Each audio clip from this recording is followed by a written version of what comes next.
Welcome to We've All Done It, the podcast for leaders who know they've screwed up and are ready to fix it fast. I'm Kimberly Benoit, author, speaker, leadership coach, and Southern girl living outside of Washington, D.C. Here's what I believe.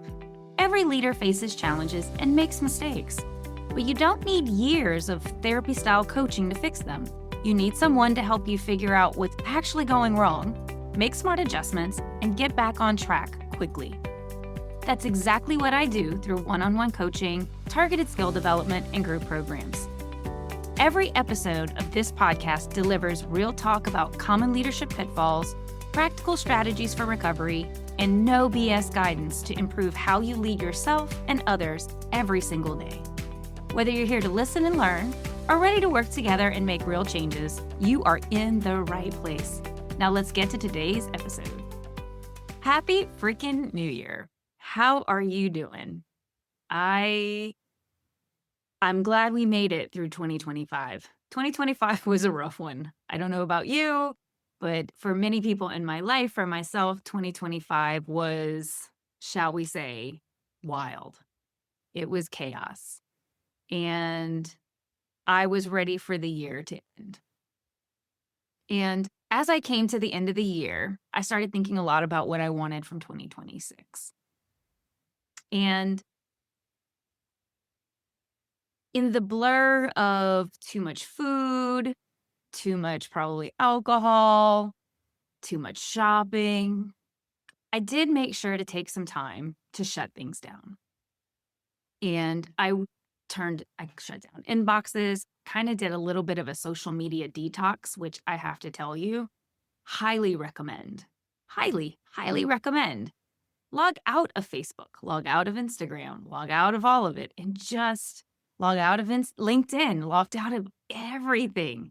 And it was a much, much needed break for me to remove that mental clutter, to really think about, okay, what did I love about 2025? What did I really want to focus on in 2026?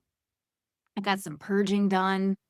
And again, it's mental purging, it's physical purging of things that just take up space and add to the noise in our lives. But what I want to say is the point of slowing down and reducing the clutter was very helpful in me starting the year lighter and I believe with a new perspective. And that's kind of what I want to talk about in today's episode, is how we can reflect on our past year and then be really thoughtful about what we want to do in 2026. So we can start with 2025. My last live updated episode was really focusing on that. But the reality is it was a year of constant shifting and change. If you couldn't pivot, life was going to be very hard because strategies were changing, which meant operations had to change, which meant budgets were changing. It was a lot of chaos. It was a lot of uncertainty. And I feel like for many of us, it resulted in a lot of burnout and a lot of negativity. I know I felt it. It got to me on many occasions just because we make these wonderful plans and we want to execute them well, but sometimes life doesn't allow you to do that. And so as I was reflecting on the business, and trying to think through what did I want to focus on in 2026. There's so many of us, like I do this, where you pick a word and it becomes your grounding for whatever's thrown at you in the new year. And I kept coming back to the fact that there wasn't a single word that I wanted to focus on in 2026. I kind of found myself thinking more in themes of ways that I wanted to approach my business, the way I wanted to approach what I create for you, with this, how I want to approach my life in 2026. I want to learn from what went well and what didn't go well last year and try to apply that forward. So I thought I'd spend some time today just going over these themes and what you can expect to see coming in 2026 from me. So we're going to start with the first theme. And it's a theme that has some baby themes, some sub-themes in there. But when I was thinking about the work that I do and the work that seems to be most valued by you, my listeners, my clients, the people who are on my newsletter, it seemed to come down to a couple things that made sense. Like where I saw the most activity and the most engagement followed three central tenets. One, it was things that I made that were one, accessible, affordable, and actionable.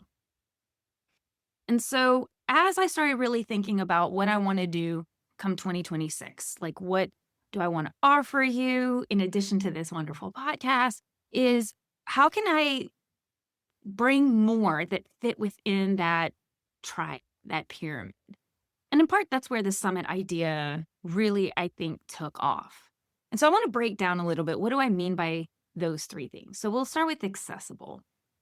I really want to make sure that I am providing you support when you need it in a form that is easy to access, a form that is easy to use, and that I'm doing it in a way that meets you where you are and how you need it. So, for instance, are there opportunities for me to create things that are live if you need it live? If there's opportunities where you need things in a more on-demand capacity,